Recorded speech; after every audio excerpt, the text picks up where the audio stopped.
हमारे शेख और उस्ताद हाफिज़ अब्दुल मन्नान नूरपुरी रहमहुल्लाह ने अपने उस्ताद मोहतरम से पूछा, वो चूँकि दारुल उलूम देवबंद से पढ़कर आए हुए थे, मौलाना जुमा खां साहब रहमतुल्लाह अलैह, वो बहुत बड़े आलिम दीन थे और जामिया मुहम्मदिया गुजरांवाला में पढ़ाते थे। मुझे भी उनसे शरफ़ तलम्मुज़ जो है वो हासिल है। बिल्कुल आखिरी ज़िंदगी में मैंने उनसे जो है वो पढ़ा है। तकरीबन 3 साल मुझे हो गए थे पढ़ते, तीसरा चौथा साल था जब वो फौत हुए। तो बहुत बड़े आलिम दीन थे उनके।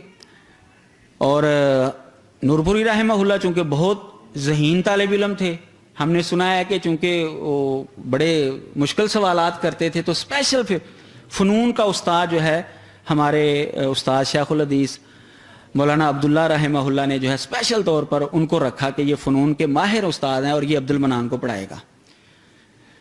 तो कहते हैं, मुझे हफ्स साहब ने खुद ये बात बताई, कहते हैं मैंने पढ़ रहा था किताब तो मसला आ गया कि अल मुक़ल्लिद लैसा बि आलिमिन। तो मैंने सवाल किया, उस्ताद साहब ये शेखुल हिंद रहमहुल्लाह, मौलाना अशरफ अली थानवी और ये मौलाना अनवर शाह कश्मीरी, ये मुक़ल्लिद थे कि आलिम दीन थे?